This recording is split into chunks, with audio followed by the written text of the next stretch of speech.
전용 열차로 평양을 출발한 북한 김정은 국무위원장이 내일쯤 러시아에서 북러 정상회담을 가질 것으로 보입니다. 러시아 크렘린궁은 김 위원장의 전격 방문 계획을 전하면서 정상회담 뒤 공식 만찬도 개최할 예정이라고 밝혔습니다. 미국은 북한이 러시아에 무기를 판매하지 않겠다고 한 공개적인 약속을 지켜야 한다고 강조했습니다. 또 북한에서 러시아로의 무기 이전은 다수의 유엔 안보리 결의 위반이라며 북한에 대한 추가 제재에 나설 뜻을 분명히 했습니다. 더불어민주당 이재명 대표가 오늘 검찰에 다시 나가 대북 송금 의혹 관련 조사를 받습니다. 검찰은 이번 조사를 마지막으로 구속영장 청구도 검토하고 있는데 단식 중인 이 대표의 건강 상태가 변수가 될 전망입니다. 서울 강남에서 주차 시비가 붙은 이를 흉기로 위협한 뒤 고급 외제차를 타고 달아난 30대 남성이 경찰에 붙잡혔습니다. 이 남성은 체포 당시 몸을 제대로 가누지도 못했는데 마약 간이 검사에서 양성 반응이 나온 것으로 조사됐습니다. 후쿠시마 오염수 1차 방류분 7,800톤 방류가 마무리됐습니다. 이번 달 말 2차 방류가 시작되는데 일본 정부는 처리수 대신 오염수 용어를 쓴 농림수산상을 교체하는 등 방류와 관련한 국내외 대응을 한층 가다듬을 것으로 보입니다. 북아프리카 모로코 강진으로 숨진 희생자가 3,000명에 육박했습니다. 부상자 중 중환자 수가 많은 데다 구조 골든타임이 지나면서 사망자 수는 더 늘어날 것으로 보입니다. 시청자 여러분 안녕하십니까? 굿모닝 YTN 2부 시작합니다. 북한과 러시아가 푸틴 대통령의 초청으로 김정은 국무위원장이 러시아를 방문하게 됐다고 공식적으로 발표했습니다. 김 위원장은 그제 전용 열차로 평양을 출발한 것으로 확인됐습니다. 보도에 최두희 기자입니다. 북러 정상회담이 임박했다는 관측 속에 말을 아끼던 북한과 러시아가 김정은 국무위원장의 방러를 공식 확인했습니다.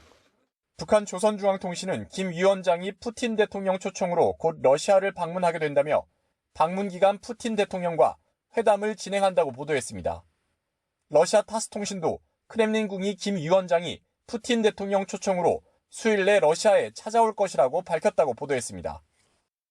양측은 회담 일자나 장소와 같은 자세한 일정은 밝히지 않은 대신 보도 시점은 맞췄습니다. 김 위원장과 푸틴 대통령의 지난 2019년 4월 북러 정상회담 이후 약 4년여 만의 재회가 휴일기에 들어간 셈입니다. 앞서 북한 정권 수립 기념일인 구구절을 맞아 열린 민방위 무력 열병식에 참석했던 김 위원장은 열병식 이튿날 참가자들과 평양 김일성 광장에서 기념사진을 찍었습니다. 김정은 동지께서는 열광의 환호에 담례하시며 공화국 창건 75돌을 조국 청사에 특기할 대정치 축전으로 빛내는 데 공헌한 전체 열병식 참가자들을 축하해 주셨습니다. 촬영 직후 김 위원장은 전용 방탄열차에 몸을 실었습니다. 정부 고위 관계자는 YTN에 김 위원장이 전용 열차를 타고 북한 내에서 북동 국경 쪽으로 천천히 이동하고 있다고 말했습니다. 행선지는 북러 정상회담 장소로 유력하게 거론된 현재 동방경제 포럼이 진행 중인 러시아 블라디보스토크로 추정됩니다. 평양에서 이곳까지의 거리는 약 1200km로 4년여 전 북러 정상회담 당시에도 전용 열차를 타고 이동한 김 위원장이 열악한 철도 상황으로 인해 이동에만 20시간이 넘게 걸렸습니다. 이번 북러 정상회담에서 북한은 우크라이나와 전쟁 중인 러시아에 포탄 등을 제공하고 러시아로부터는 식량이나 군사 관련 기술을 받는 방안을 협의할 것으로 보입니다. YTN 최두희입니다. 러시아는 북한과의 정상회담을 확인하면서 북한은 이웃이며 우정을 강화하겠다고 강조했습니다. 푸틴 대통령은 김정은 국무위원장 아버지 김정일 국방위원장 때부터 주요 고비마다 정상회담을 가지며 북한과 우호를 다져왔습니다. 보도에 이상순 기자입니다. 푸틴 러시아 대통령과 김정은 북한 국무위원장이 정상회담에서 양국 관계를 논의하고 공식 만찬도 함께한다고 크렘린궁이 밝혔습니다. 정상회담 일정과 장소는 아직 공개되지 않았습니다. 전용 열차로 이동 중인 김 위원장은 오늘쯤 블라디보스토크에 도착해 오늘이나 내일 중 푸틴 대통령을 만날 것으로 전망되고 있습니다. 이와 관련해 드미트리 페스코프 크렘린궁 대변인은 북한은 러시아의 이웃이며 계속 우정을 강화할 것이라면서 우호 관계를 강조했습니다. 실제로 두 나라는 고비 때마다 밀착했습니다. 김정은 위원장의 마지막 해외 방문은 4년 전 러시아의 블라디보스토크였습니다. 김 위원장과 푸틴 대통령의 첫 정상회담입니다. 이때는 공식적인 합의 결과가 없었지만 이번엔 공동 성명이나 합의문이 나올 가능성이 있습니다. 우크라이나와의 전쟁으로 재래식 무기가 부족한 러시아와 핵 잠수함 기술과 식량 등이 절실한 북한이 서로를 필요로 하고 있기 때문입니다. 푸틴 대통령과 북한의 밀월 관계는 김 위원장의 아버지 김정일 국방위원장 때로 거슬러 올라갑니다. 2000년에 당선된 푸틴 대통령은 그해 북한을 방문해 친선 조약을 체결했고 이듬해엔 김정일 위원장이 러시아를 방문해 정상회담을 했습니다. 1998년 모라토리엄 선언 이후 재정 위기에 빠진 러시아와 극심한 식량난으로 고난의 행군을 하던 북한으로선 외교적 고립을 깨는 계기가 됐습니다. 하지만 이번 정상회담에서 한미일의 경고에도 불구하고 두 정상이 무기 거래를 시도한다면 동북아시아의 신냉전 구도가 격화할 수 있다는 우려가 나오고 있습니다. YTN 이상순입니다. 미국 정부는 김정은과 푸틴이 만나는 건 무기 거래 협상을 마무리 짓기 위해서라며 푸틴이 국제적인 왕따를 만나 지원을 구걸한다고 비판했습니다. 미 국무부는 주저하지 않고 북한에 대해 추가 제재를 가하겠다고 경고했습니다. 워싱턴에서 권준기 특파원이 보도합니다. 미 국무부 정박 대북정책 부대표는 김정은 북한 국무위원장과 푸틴 러시아 대통령이 만나는 건 무기 거래 협상을 마무리 짓기 위해서라고 관측했습니다. 다양한 종류와 상당한 양의 탄약 거래가 이루어질 것으로 내다봤습니다. Final step in a series of conversations between Russia and the DPRK to finalize a growing arms transfer relationship in which Russia receives significant quantities and multiple types of munitions from the DPRK. 미 국무부 브리핑에서는 북러 정상회담의 맥락을 좀 더 큰 그림에서 봐야 한다고 강조했습니다. 처음 우크라이나 침공 당시 금방 승리할 거라고 자신했던 푸틴이 결국 국제적인 왕따에게 손을 벌리는 상황이라며 구걸이라는 표현을 썼습니다. To meet with an international pariah to ask for assistance in a war that he expected to win in the opening month. Look, I would characterize it as him begging for assistance. Now, 북한과 러시아 간 어떠한 무기 거래도 유엔 안보리 결의 위반이라며 추가 제재에 나설 뜻을 분명히 했습니다. we of course have aggressively enforced our sanctions against entities that fund Russia's war effort, and we will continue to enforce those sanctions and will not hesitate to impose new sanctions if appropriate. 그러면서 러시아에 무기를 제공하는 대가로 북한이 무엇을 보상받을지 들여다보겠다며 회담 결과를 주시하겠다고 밝혔습니다. 뉴욕타임스는 러시아 국영통신을 인용해 북한 탄약을 대가로 러시아가 군사기술 이전뿐 아니라 우크라이나 점령지에 북한 건설 노동자를 보낼 가능성도 있는 것으로 내다봤습니다. 워싱턴에서 YTN 권준기입니다. 윤석열 대통령이 오늘 국무회의에서 인도네시아 인도 순방 성과를 직접 설명합니다. 윤 대통령은 오늘 오전 용산 대통령실에서 국무회의를 주재하고 캠프 데이비드 한미일 정상회담 성과를 바탕으로 아세안 국가들과 협력을 강화하기로 한 내용과 우크라이나에 대한 23억 달러 추가 지원 계획 등 이번 순방 성과와 의의를 설명할 예정입니다. 북러 정상회담이 조만간 열릴 것으로 예측되는 가운데 이에 대한 강한 비판의 메시지도 담을 것으로 보입니다. 단식 중인 민주당 이재명 대표가 쌍방울 불법 대북 송금 의혹 관련 추가 조사를 받기 위해서 오늘 다시 검찰에 출석하기로 했습니다. 민주당 내에서는 검찰권 남용이라는 성토가 이어졌지만 국민의힘은 구속영장 청구를 미루려는 단식 꼼수는 더는 안 된다며 이 대표를 압박했습니다. 손효정 기자입니다. 지난 9일 5번째 소환 조사 이후 추가 출석 여부를 놓고 검찰과 신경전을 벌이던 이재명 대표가 검찰 요구를 전격 수용했습니다. 오늘 오후 1시 반 또 청사로 나가 조사받기로 한 겁니다. 다만 단식 중인 이 대표에 대한 검찰의 추가 소환 요구는 부당하다며 검찰권이 남용될 경우 당 차원에서 총력 대응하겠다는 경고는 있지 않았습니다. 검찰이 이번 조사마저 무도하게 조작하는 등 검찰권을 남용할 경우 당이 할 수 있는 모든 권한을 사용해 대응할 수밖에 없음을 분명히 밝힙니다. 실제로 이 대표는 단식 이후 처음으로 지도부 회의에 불참했습니다. 민주당 지도부는 일제히 이 대표 생명이 위태로운데 검찰이 정치 수사를 계속하고 있다며 수사가 아닌 스토킹이자 고문이라고 맹비난했습니다. 민주당 중진 의원 10여 명은 직접 농성 천막을 찾아가 단식을 만료하기도 했습니다. 단기간에 끝날 문제들이 아니기 때문에 단식을 중단하고 건강을 회복하기를. 정권의 관심은 오로지 폭력적인 권력 행사 그 자체에 있는 것 같고, 국민의힘은 이재명 대표가 지난 조사 때 진술조서에 서명하지 않은 걸 문제 삼으며 날을 세웠습니다. 검찰 조사에 비협조로 일관하며 수사를 지연시키는 건 구속영장 청구를 미루려는 정치적 꼼수라는 겁니다. 단식으로 유리한 고지를 선점하고 민주투사 코스프레로 자신의 부끄러운 혐의를 포장하며 사법 시스템을 모욕 주는 것이 이재명 대표가 약속한 당당한 태도라면, 한마디로 이 대표의 단식은 불체포 특권 포기 선언을 번복하기 위한 명분 쌓기라는 게 여당의 시각입니다. 단식으로 인한 건강 악화를 핑계 삼아 검찰 수사를 끝끝내 회피하는 이 대표의 모습을 보니 여의도 반치광이라는 수식어를 붙여도 손색이 없어 보입니다.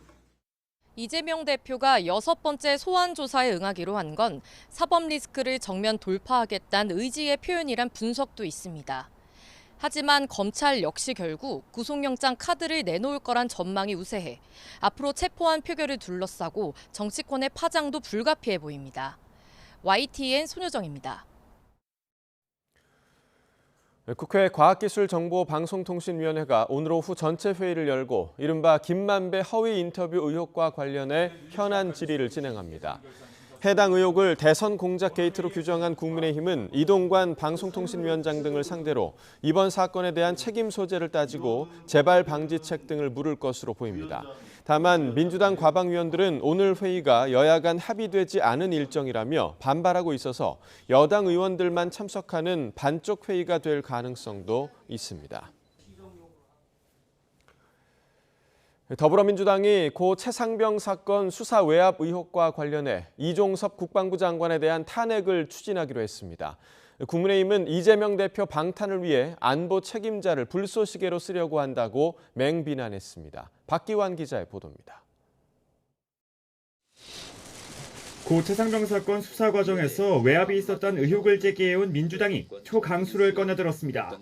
이종섭 국방부 장관의 탄핵을 추진하기로 한 겁니다. 특히 이재명 대표는 직접 입장문을 내고 이 장관을 해임하라는 국민의 요구를 윤석열 대통령이 거부했다고 비판했습니다. 이종섭 장관이 부당하게 수사에 개입한 정황이 드러난 만큼 직에서 물러나게 한 뒤 진상을 규명해야 한다는 주장입니다. 대통령의 개입, 대통령실의 개입이 만천하에 드러나고 있습니다. 국방부 장관 탄핵안을 발의하고 제대로 이 사실을, 진실을 파헤치도록 하겠습니다. 현 정부 들어 국무위원에 대한 민주당의 탄핵안 추진은 이상민 행정안전부 장관에 이어 이번이 두 번째입니다. 재적의원 과반이 찬성하면 본회의 문턱을 넘을 수 있는 만큼 민주당 단독 처리도 가능합니다. 이태원 참사와 관련해 민주당 주도로 탄핵안이 통과된 이상민 장관은 헌법재판소의 심판 결론이 나올 때까지 직무가 정지됐습니다. 국민의힘은 강하게 반발했습니다. 안보 공백 우려에도 불구하고 제1야당이 이재명 대표의 방탄을 위한 불쏘시개로 국방부 장관을 사용하려 한다고 직격했습니다. 국방부 장관은 행안부 장관보다 더 특수성이 있는 자리입니다. 한순간도 공백이 있어서는 안 되는 자리입니다. 여당 내에선 김만배 씨 허위 인터뷰 의혹, 이 대표 사법 리스크 등으로 수세에 몰린 민주당이 역공에 나선 거란 비판도 적지 않은데 변수는 개각 가능성입니다. 실제로 여권 내에선 국방부 장관 교체설이 꾸준히 거론되고 있습니다. 한미 관계가 과거와는 다르게 굉장히 급진전됐습니다. 거기에 맞춘 한미 군에 관한 통솔, 실질적으로 그 문제를 가장 끌어낼 수 있는 인물 중심으로의 검토들이 있는 게 아닌가 싶습니다. 민주당 역시 이런 기류를 모를 리 없지만 탄핵 카드를 꺼낸 건 주도권을 잡기 위한 선제 공격이란 분석이 많습니다. 특검 도입 등 이른바 플랜 B를 세워둔 것도 같은 이유로 해석되는데 당분간 관련 공방은 불가피해 보입니다. YTN 박견입니다. 서울 강남 한복판에서 주차 시비가 붙은 이를 흉기로 위협한 뒤 고급 외제차를 타고 달아난 30대 남성이 경찰에 붙잡혔습니다. 이 남성은 체포 당시 몸을 제대로 가누지도 못했는데 마약 간이 검사에서 양성 반응이 나온 것으로 조사됐습니다. 보도에 윤혜리 기자입니다. 경찰차 2대가 가게 주변을 순찰합니다. 잠시 뒤 사복을 입은 경찰관이 골목 안으로 황급히 들어갑니다. 어제 저녁 7시 40분쯤 서울 강남구 신사동에서 가게 직원을 흉기로 위협한 뒤 차를 타고 달아난 30대 남성이 경찰에 붙잡혔습니다. 일어났는데 중심을 못 잡으니까 좀 감자탕 옆에 화단이 있어요. 그쪽으로 쓰러져서 앉아 있습니다. 그리고 그때 경찰에 와서 체포. 이 남성은 오후 4시 반쯤 서울 논현동에 있는 가게 앞에서 직원과 주차 시비가 붙자 흉기로 위협하고 달아난 혐의를 받습니다. 경찰은 3시간가량 추적한 끝에 차를 버리고 도주한 남성을 바로 이곳에서 붙잡았습니다. 운전자가 버린 차량은 체포 현장에서 얼마 떨어지지 않은 거리 한복판에서 발견됐습니다. 바퀴 곳곳이 긁히고 쓸려 파손된 상태였습니다. 목격자들은 체포 당시 남성이 제대로 몸을 가누지 못했다고 입을 모았습니다. 약간 어깨에 이렇게 축 늘어진 상태로 이렇게 걷는데 제대로 걷지 못했다고 얘기했어요. 거의 약한 사람처럼. 경찰 조사 결과 이 남성은 마약 간이 검사에서 필로폰 등 양성 반응이 나온 것으로 조사됐습니다. 경찰은 남성을 특수협박 등의 혐의로 입건하고 정확한 범행 경위를 조사하고 있습니다. YTN 윤혜리입니다. 오늘 새벽 2시쯤 서울 마포구 내부순환로에서 40대 남성 A씨가 몰던 승용차가 가드레일을 들이받았습니다. 경찰 조사 결과 A씨는 마약 간이 시약 검사에서 모르핀 양성 반응이 나왔습니다. 또 차량에서는 A씨가 병원에서 처방받은 모르핀 성분의 약이 발견됐습니다. 경찰은 정확한 사고 경위를 파악하기 위해 국립과학수사연구원에 A씨의 마약류 정밀 감정을 의뢰했습니다.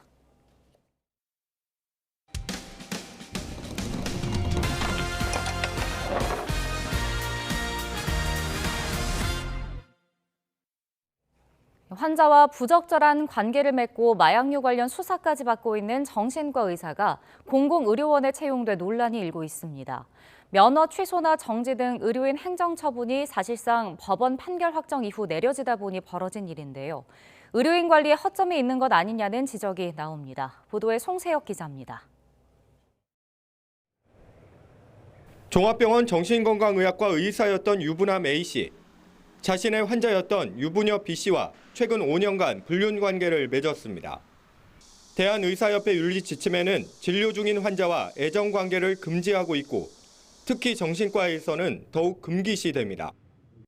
정신과는 굉장히 은밀한 얘기를 하거든요. 환자의 그런 약점들을 잘 알고 있기 때문에 공격을 하거나 이용을 할 수가 있습니다. 그래서 성범죄 이런 거는 일단 무조건 안 되는 걸로. 게다가 A씨는 의료법과 마약류 관리에 관한 법률을 위반한 혐의로 검찰 수사까지 받고 있습니다. A씨는 병원을 찾지 않은 가족 등 명의로 60여 차례에 걸쳐 처방전을 발급하고 마약류를 업무의 목적으로 불법 취급한 혐의를 받는 것으로 알려졌습니다. 문제가 불거지자 A씨는 지난해 다른 지역 공공의료원으로 자리를 옮겨 버젓이 진료하고 있습니다. 의료원은 채용 당시 이런 사실을 몰랐다고 밝혔습니다. 만약에 그만두라고 해도 딴 데 가서 또 취업을 하지 그냥 있지는 않을 건데 취업을 못하게 막을 만한 법적인 근거는 없다는 거죠. 관련 법령이 없는 것은 아닙니다. 의료법은 의료인의 품위를 심하게 손상한 행위를 한 때 1년 범위에서 면허 자격 정지 등을 할 수 있습니다. 하지만 보건당국은 번복 가능성 등을 이유로 법원 판결 확정 이후에야 면허 취소나 정지 등 행정처분을 하는 게 현실입니다. 최종심에서 무죄가 나오거나 그런 경우가 있으면 그 했던 처분 자체가 무력화되는 경우가 생겨서 YTN은 A씨의 해명을 듣기 위해 전화와 문자 등으로 연락을 시도했지만 응하지 않았습니다. 지난해 의료인 마약류 사범은 165명. 마약류 범죄 등 심각한 일탈 행위를 저지른 의료인에 대한 제재를 강화해야 한다는 목소리가 커지고 있습니다. YTN 송세혁입니다. 며칠 전 대전에서 또 한 명의 교사가 스스로 생을 마감했다는 안타까운 소식을 전해드렸는데요. 수년간 악성 민원에 고인이 힘들어했던 것으로 알려지면서 가해자로 지목된 사람들에 대한 무분별한 신상 털기가 벌어져 또 다른 우려를 낳고 있습니다. 이상곤 기자입니다. 대전 서구의 한 초등학교 앞에 조화가 늘어섰습니다. 숨진 교사가 어려움을 겪을 때 아무런 도움을 주지 않았다며 당시 교장이 근무하는 학교에 항의 차원으로 보낸 것들입니다. SNS에는 악성 민원을 제기한 학부모들의 신상을 폭로하는 계정이 등장했습니다. 계정에 올라온 가게를 찾아가 보니 유리창에 분노의 글이 담긴 메모지가 붙어 있고 달걀과 각종 쓰레기까지 던져져 있습니다. 또 다른 학부모가 운영하는 것으로 알려진 가게에도 시민들의 항의 흔적이 가득합니다. 가게마다 숨진 교사를 추모하는 발길이 이어졌지만 과격한 항의 방식에 대해 불쾌감을 드러내는 사람들이 적지 않았습니다. 잘못됐는데 이것도 올바른 행동은 아닌 것 같아요. 이렇게 막 뭘 던지고 가고 부시고 가고 이렇게 쓰레기는 아닌 것 같아요.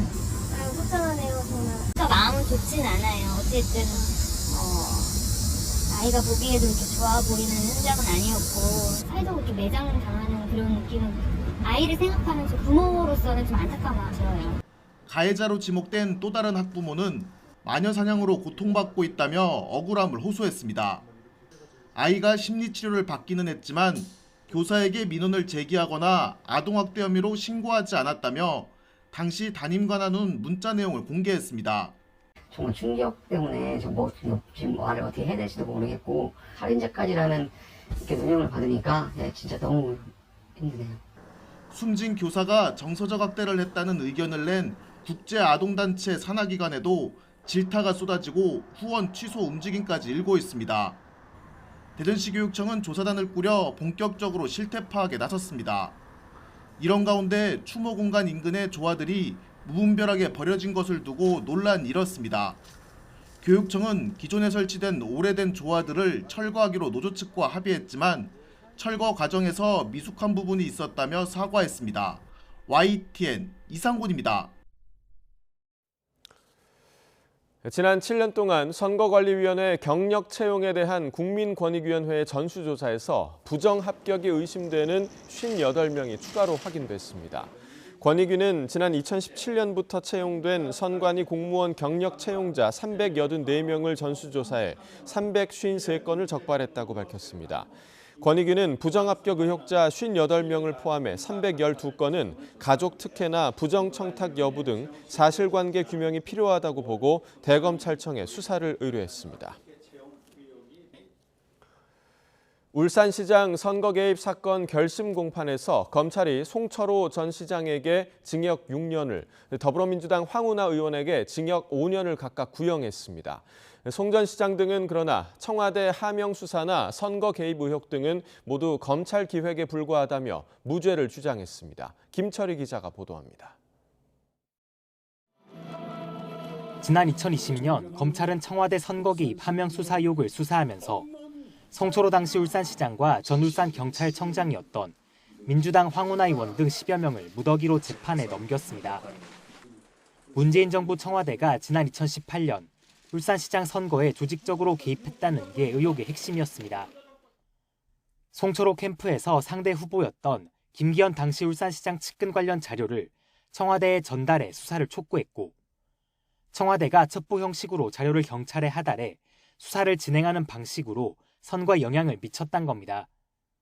공소 제기 3년 7개월 만에 열린 결심 공판에서 검찰은 기소된 15명에게 모두 징역형을 선고해달라고 재판부에 요청했습니다. 먼저 송철호 전 시장에게는 가장 높은 징역 6년을 구형했습니다. 검찰은 송 전 시장이 왜곡된 민심의 계단을 타고 올라 벼슬길에 나서려고 했다면서 개인 욕심만 채운 양두구육의 모습을 보인 만큼 중형 선고가 불가피하다고 주장했습니다.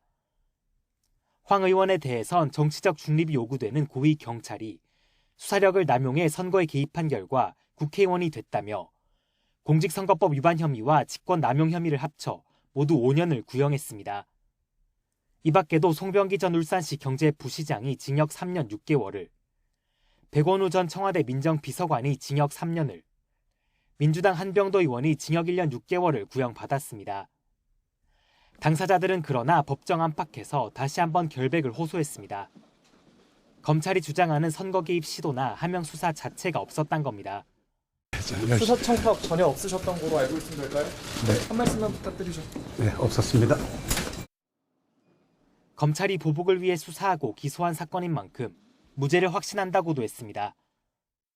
이 사건 검사의 공소 제기는 애초부터 무리한 표적 수사, 보복 기소였습니다. 저는 무죄를 확신하고 있습니다. 결심 공판까지 3년 넘게 걸릴 만큼 이번 사건은 관련자가 많고 내용도 방대합니다. 1심 선고는 오는 11월 29일에 이뤄질 예정인데 문재인 정부 청와대의 도덕성과 직결되는 재판 결과에 관심이 쏠립니다. YTN 김철입니다. 북아프리카 모로코 강진으로 숨진 희생자가 2,862명으로 늘었습니다. 모로코 국영일간지 르마탱은 11일 오후 7시 현재까지 이번 지진으로 2,862명이 숨지고 2,562명이 다친 것으로 잠정 집계했다고 보도했습니다. 부상자 중에서 중환자의 수가 많은 데다 실종자 구조 수색 작업이 계속 진행 중이어서 사상자는 더 늘어날 전망입니다. 일본 도쿄전력이 후쿠시마 제1원전 오염수 1차 방류를 마무리했습니다. 일본 정부는 물론 IAEA도 방류에 따른 방사능 수치에 문제가 없다고 밝혔지만 현지 주민의 소송 등 국내외 반발 여론은 여전합니다.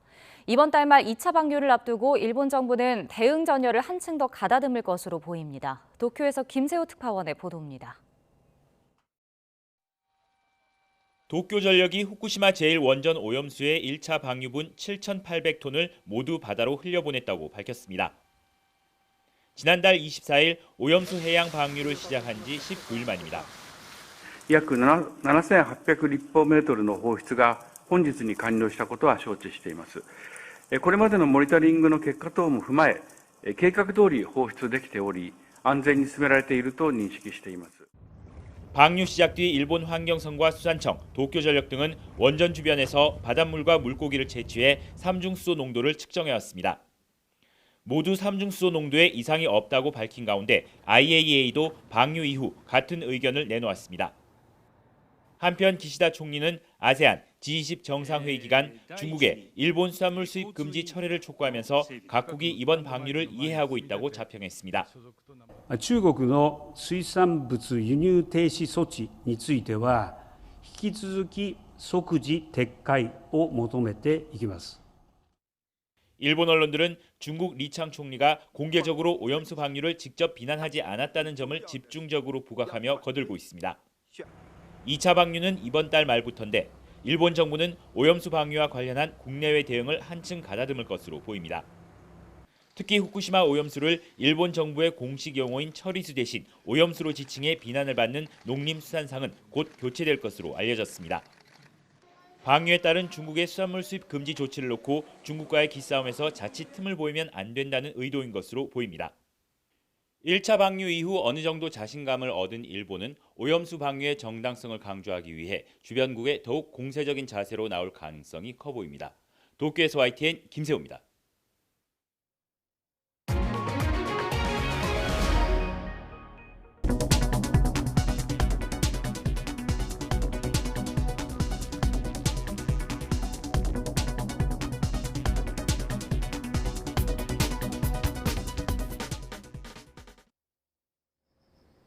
오늘 아침 출근길에도 선선함이 감돌고 있습니다. 현재 서울 기온은 21.9도로 어제 같은 시각보다 조금 더 낮은데요. 하지만 한낮에는 기온이 30도까지 오르면서 예년보다 더운 날씨가 이어지겠습니다. 연일 크게 벌어지는 일교차에 면역력이 떨어지기 쉬우니까요. 입고 벗을 수 있는 외투로 체온 조절 잘해주시기 바랍니다. 오늘은 전국 하늘에 구름 많다가 오후부터는 날이 점차 흐려지겠고요. 경기 북부와 영서 북부, 충남 북부에는 빗방울이 조금 떨어지겠습니다. 또 남부 내륙 곳곳으로는 대기 불안정으로 인한 소나기가 지나겠는데요. 비의 양은 5에서 20mm가 되겠고 곳에 따라 벼락과 돌풍이 동반되기도 하겠습니다. 현재 기온 살펴보겠습니다. 현재 서울 기온 21.9도, 대전 21도, 울산은 21.5도를 나타내고 있습니다. 낮 동안에는 30도 안팎의 늦더위가 이어지겠습니다. 오늘 서울과 광주, 대구의 한낮 기온 모두 30도까지 오르겠습니다. 내일은 영동과 제주도에 주 후반에는 전국에 비가 내리겠습니다. 비가 내리면서 더위의 기세도 한풀 꺾일 전망입니다. 아침까지 내륙을 중심으로 안개가 짙게 끼는 곳이 많겠습니다. 출근길 차간 거리를 넉넉히 두시고 속도를 줄이는 등 교통 안전에 각별히 유의해 주시기 바랍니다. 지금까지 서울 상암동 야외 스튜디오에서 YTN 윤수빈입니다.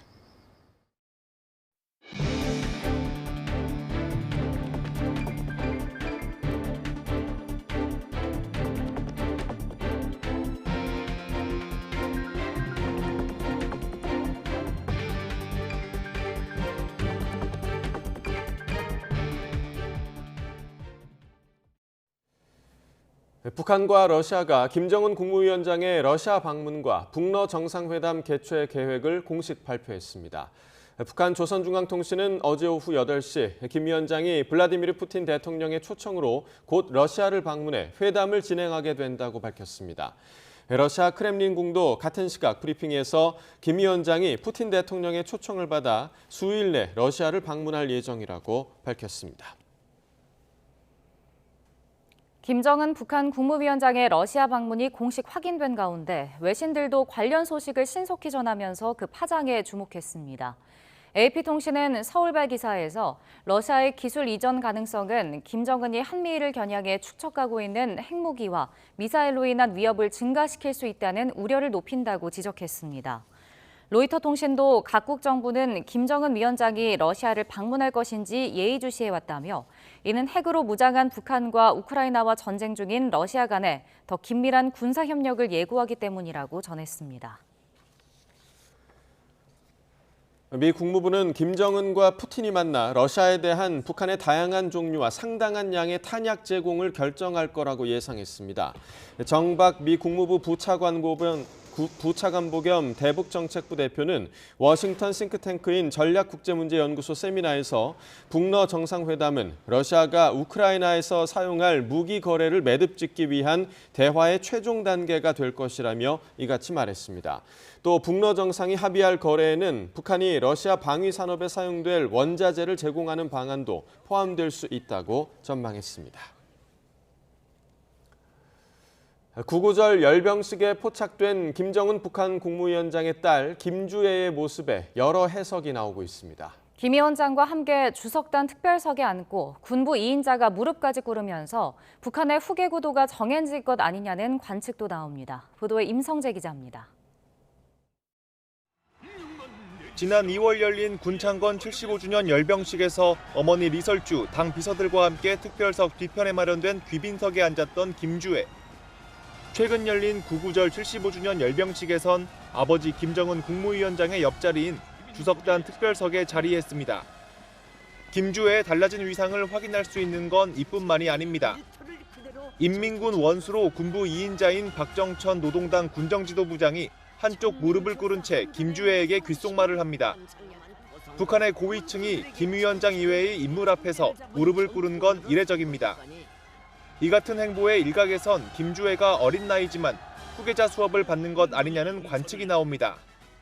적어도 위상 자체는 이전보다 올라갔다는 분석이 지배적입니다.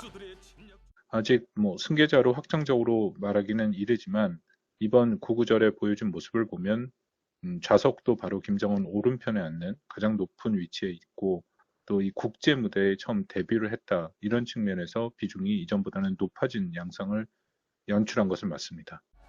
물론 이른 후계 구도 노출은 권력 누수로 이어질 수 있다는 점에서 김주애 후계자로는 아직 이른 판단이란 평가도 여전합니다. 법제도적인 절차에 따른 후계자로서의 이제 위상 확보, 그리고 최소한의 국정 운영에 직접 참여해서 역할을 하는 모습들 이런 부분들이 아직 안 보이고 있기 때문에 후계자로 판단하기는 아직은 이르다. 국가정보원은 김주혜 이외에 김 위원장에게 첫째 아들이 있고 성별 불상의 셋째 자녀가 있다는 입장을 유지하고 있습니다. YTN 임성재입니다. 쌍방울 대북 송금 의혹과 관련해 이재명 더불어민주당 대표가 오늘 오후 다시 검찰에 출석합니다. 검찰은 이번 조사를 마지막으로 구속영장 청구도 검토하고 있는데 단식 중인 이 대표의 건강 상태와 신문조서 서명 날인 여부가 변수가 될 전망입니다. 박정현 기자입니다. 팽팽한 승강의 끝에 이재명 대표가 2차 출석에 응하면서 검찰은 다시 한번 조사 준비에 박차를 가하고 있습니다. 지난 9일 이재명 대표가 건강 문제로 8시간 만에 조사 중단을 요구하며 방북 비용 대납과 사법방해 등 관련 의혹을 제대로 다루지 못한 만큼 검찰은 조사를 마무리 짓는 데 집중할 것으로 보입니다. 다만 이 대표가 지난 조사 때도 미리 준비한 진술서를 바탕으로 혐의를 대부분 부인한 터라 조사에 얼마나 진척이 있을지는 미지수입니다. 이 대표의 건강 상태도 변수입니다.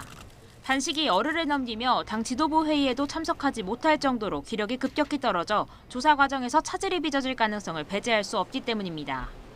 이에 따라 검찰은 지난번 준비했던 질문지 250여 쪽을 최대한 압축해 새로 짜는 등 되도록 저녁 전에 조사를 마칠 수 있도록 준비하면서 휠체어나 구급차 등도 준비할 방침입니다.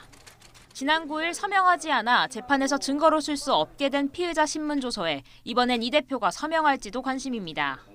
이 대표 측은 아직 정해진 것은 없다면서도 종합적으로 법리를 검토해 결정한다는 입장인데 검찰 관계자는 이 대표가 자필로 수정한 부분을 기록에 첨부해 법원의 판단 토대로 쓸 수 있도록 할 계획이라고 설명했습니다. 검찰은 이번 출석을 끝으로 이 대표 조사를 마치고 백현동 개발특혜 의혹과 묶어 구속영장을 청구하는 것도 검토하고 있습니다. 만약 다음 주 초내에 영장을 청구하게 되면 추석 전 이 대표의 구속 전 피의자 신문 여부를 가름할 체포동의안 표결이 오는 20일이나 25일 국회 본회의에서 이뤄질 수 있습니다. 하지만 여기서도 단식으로 건강이 악화된 제1야당 대표의 신병 확보를 시도하는 게 검찰에도 부담이 될 거라는 관측이 나옵니다. YTN 박정현입니다. 더불어민주당은 오늘 의원총회를 열어 이종섭 국방부 장관 탄핵 추진에 대한 소속 의원들의 총의를 모읍니다. 민주당 지도부는 앞서 고 최상병 사건 수사 외압 의혹과 관련해 이 장관을 해임하라는 국민의 요구를 윤석열 대통령이 무시했다며 탄핵을 추진하겠다고 밝혔습니다. 장관 탄핵 결의안이 국회 본회의에서 가결되면 헌법재판소의 탄핵 심판 결과가 나올 때까지 장관 직무는 정지됩니다. 국민의힘은 더불어민주당이 해병대 최상병 순직 사건 수사 외압 의혹과 관련해 이종섭 국방부 장관 탄핵을 공식 추진하기로 한 것에 대해 국정 운영을 발목 잡겠다는 의도라고 비판했습니다. 윤재옥 원내대표는 어제 의원총회를 마친 뒤 기자들과 만나 법을 위반했다는 구체적 증거도 없이 탄핵을 추진하겠다는 것이라며 이같이 말했습니다. 검찰이 문재인 정부 청와대 울산시장 선거 개입 의혹 사건 핵심 인물인 송철호 전 울산시장에게 징역 6년을, 더불어민주당 황운하 의원에겐 징역 5년을 각각 선고해달라고 요청했습니다. 검찰은 어제 공소제기 3년 7개월여 만에 열린 울산시장 선거 개입 재판 결심 공판에서 재판부에 이같이 요청했습니다. 또 송병기 전 울산시 경제부시장에게 징역 3년 6개월을, 백원우 전 청와대 민정비서관에게 징역 3년을 구형하고 민주당 한병도 의원에게도 징역 1년 6개월을 구형하는 등 피고인 15명 모두에게 징역형을 구형했습니다. 서울 용산구에 있는 아파트에서 현직 경찰관이 추락한 사건과 관련해 당시 마약 모임을 주도한 참석자 2명이 구속됐습니다. 경찰은 이들이 모임을 가진 이태원 클럽에서 마약 거래가 이루어졌을 가능성에 무게를 두고 수사를 확대하고 있습니다. 황보혜경 기자가 보도합니다. 모자를 푹 눌러쓴 남성이 구속영장 실질심사를 받기 위해 법원에 들어섭니다. 현직 경찰관이 추락해 숨진 서울 용산 한 아파트에서 마약 집단 투약 장소를 제공한 혐의를 받는 45살 세입자 정모 씨입니다. 마약 투약 혐의 인정하십니까? 숨진 경찰관 사고 난 원인이 뭡니까, 그 당시 현장에서? 재판부는 정 씨와 함께 마약을 구입하고 모임을 주도한 대기업 직원 이모 씨 등 2명에 대해 증거인멸과 도망의 우려가 있다며 구속영장을 발부했습니다. 구속된 정 씨는 2019년 태국에서 마약을 여러 차례 투약하고 국내 반입한 혐의로 유죄 판결을 받기도 했습니다. 다만 헬스 트레이너 출신의 30대 김모 씨는 이미 혐의 사실을 인정하고 증거가 확보돼 도주 우려가 없다며 기각했습니다. 이들 3명을 포함해 현재까지 모두 5명이 마약류 정밀 감정 결과 양성 반응을 보였습니다. 지난달 27일 새벽 5시쯤 현직 경찰관이 추락해 사망할 당시 현장에 있었던 참석자들은 현재까지 모두 21명으로 늘었습니다. 사건 초기 16명에서 최근 5명이 더 있었던 사실이 뒤늦게 확인된 겁니다. 무엇보다 경찰은 당시 참석자들이 마약을 구매한 것으로 추정되는 이태원 클럽에 대해서도 본격적인 강제 수사에 나선 상태입니다. 해당 이태원 클럽은 마약 유통이 전혀 없다고 부인하고 있지만 경찰은 최근 압수수색을 통해 CCTV 등을 확보해 분석하고 있습니다. 그 지저분한 데 안에 들어가서 불빛도 빨갛게 경찰은 해당 클럽 수사를 토대로 이태원 클럽 전반에 대해 마약 거래 유통 실태에 대한 수사를 확대할 방침입니다. 경찰은 그러나 숨진 경찰관이 실제 마약을 구매하고 투약했는지에 대해선 정밀 감정 결과 등이 나오지 않았다는 이유로 발표를 미루고 있습니다. YTN 황보혜경입니다. 어제 저녁 7시 40분쯤 충남 당진시 읍내동에 있는 다세대 주택에서 50대 여성이 흉기에 찔려 숨진 채 발견됐습니다. 신고를 받고 출동한 구급대원은 4층짜리 다세대 주택 건물 2층에서 심정지 상태인 50대 여성과 어깨와 허벅지에 경상을 입은 50대 남성을 발견해 병원으로 이송했습니다. 가해자로 추정되는 남성도 얼굴과 복부에 큰 상처를 입어 병원에서 치료를 받고 있는 것으로 알려졌습니다.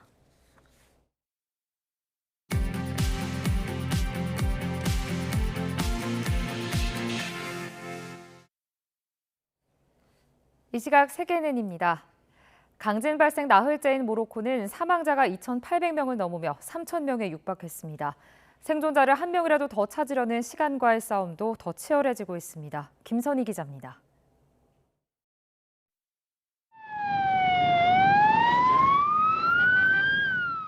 환자를 실은 구급차가 끝도 없이 이어지는 지진 피해 현장을 신속히 빠져나갑니다. 다행히 막혔던 길들이 하나둘 뚫리면서 구조 작업도 조금씩 속도를 내고 있지만 안타까운 시간은 속절없이 흘러가고 있습니다. 구급대원들은 한 명이라도 더 살리기 위해 쉴 새 없이 환자를 실어 나릅니다. 무너진 잔해 속에 가족들을 두고 온 주민들은 끝내 울음을 터뜨렸지만 희망을 놓을 순 없습니다. مرات اتلقى شي واحد حي ما مرات ما تلقى كل شيء مشى كل شيء مات. 중장비를 동원해 도로를 치우고 있어도 구조 작업은 더디기만 합니다. 중상자가 많고 산사태 등으로 현장에 도착하는 시간이 많이 걸리기 때문입니다. Nos encontramos en la población de Imintela, es una zona muy remota, nos ha costado casi 8 horas de carretera el llegar hasta aquí.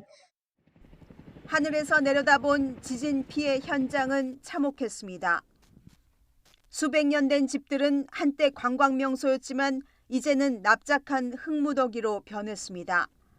알하우즈주의 산간마을 한 곳은 전체가 잿더미로 바뀌고 주민 절반이 숨지거나 실종된 상태입니다. 아지즈 아하누쿠 모로코 총리는 지진 피해를 입은 사람들에게 보상하겠다고 밝혔습니다. 하지만 아직 사망자와 실종자에 대한 추정치조차 파악하지 못하고 있습니다. باش يمكن يساهموا في إعادة البناء إن شاء الله ديال المنازل ديالهم وديال السكنة ديالهم اللي كانت عندهم. 모로코를 돕기 위한 외국 구조대가 속속 합류하고 구호품도 전달되는 등 국제사회의 도움의 손길도 이어지고 있습니다. 모로코는 스페인과 영국, 카타르 등 4개 나라 지원 요청에만 응하면서 비판이 나오자 추가 지원도 수용할 것이라고 밝힌 상태입니다. 하지만 환자를 살릴 수 있는 골든타임 72시간이 지나면 사망자가 급속히 늘어날 수 있어 안타까움을 더하고 있습니다. YTN 김선희입니다. 북아프리카 리비아 동부에 강력한 폭풍우가 강타해 최소 150명이 사망했습니다. 현지 시간 11일 알자지라 방송에 따르면 리비아 동부 지역을 강타한 강력한 폭풍과 홍수로 동북부 데르나시 등에서 지난 이틀간 최소 150명이 숨졌습니다. 오사마 하마드 총리는 피해 지역을 재해 지역으로 지정하고 3일간의 애도 기간을 선포했습니다. 러시아가 새로운 영토로 부르며 통제 중인 4개 지역의 첫 지방선거에서 통합 러시아당이 압도적인 승리를 거뒀다고 러시아 관영 리아 노보스티 통신이 현지 시간 11일 보도했습니다. 이번 선거는 우크라이나 동부 도네츠크 인민공화국과 루안스크 인민공화국, 남부 자포리자와 헤르손 등 러시아가 새로 편입했다고 주장하는 지역에서도 함께 진행됐는데 4곳 모두 통합 러시아당이 70% 이상의 지지를 얻었습니다. 중국 경제 위기론이 제기되는 가운데 미국 재무부 고위 당국자는 중국 경제 문제가 미국보다는 중국 주변 국가들에 더 큰 영향을 미칠 것으로 내다봤습니다. 월리 아데예모 미 재무부 부장관은 CNN과의 인터뷰에서 중국 경제는 중대한 역풍에 직면해 있다며 시간이 갈수록 문제를 다루기가 더 어려워질 것이라고 말했습니다. 미국 역사상 최악의 테러 사건으로 꼽히는 9.11 테러 22주년 추모식이 현지 시간 11일 뉴욕 맨해튼을 비롯해 미국 각지에서 열렸습니다. 뉴욕 추모식은 세계무역센터가 있던 그라운드 제로 앞 9.11 추모광장에서 희생자 가족과 카멀라 해리스 부통령, 에릭 애덤스 뉴욕시장 등 주요 인사가 참석한 가운데 엄숙한 분위기 속에서 진행됐습니다. 스페인 법원이 여자 축구 선수에게 강제 입맞춤을 했다가 사퇴한 루이스 루비알레스 스페인 전 축구협회장에 대한 정식 수사에 착수했습니다. 현지 시간 11일 AFP-통신에 따르면 스페인 국가법원은 지난주 검찰이 루비알레스 전 회장을 상대로 제기한 성폭행 및 강압 혐의에 대해 고소를 받아들였다고 밝혔습니다. 지금까지 이 시각 세계는이었습니다.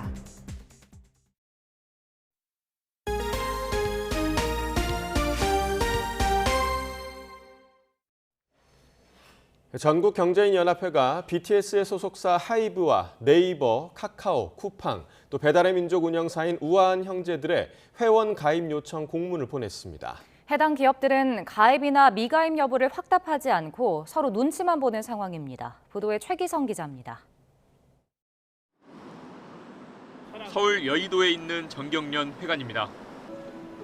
조만간 산업통상자원부 승인을 받으면 한국경제인연합회로 이름을 공식 변경합니다. 4대 그룹이 복귀를 발표한 이후 정경련은 대형 정보기술 기업과 플랫폼 기업, 엔터테인먼트 기업에도 가입 요청서를 보낸 상태입니다. 답변 시한을 따로 정하진 않았는데 아직 가입 의사를 밝힌 곳은 없습니다. 공문을 보낸 기업은 쿠팡과 네이버, 카카오, 우아한 형제들, 하이브입니다. 정경련은 가입 요청은 특별한 건 아니고 해마다 하는 일이라면서 주요 기업이나 신산업 분야에 요청하는 차원이라고 했습니다. 가입 여부를 결정했느냐는 질문에 5개 기업 모두 논의 방향조차 언급하길 꺼렸습니다.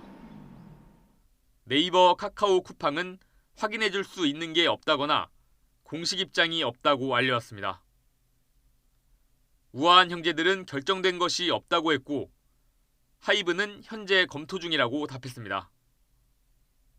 A 대기업 관계자는 정경련이 실제로 혁신했는지 개선하는 모습을 보여준 사례가 없어서 조심스러워하는 것이라고 분석했습니다.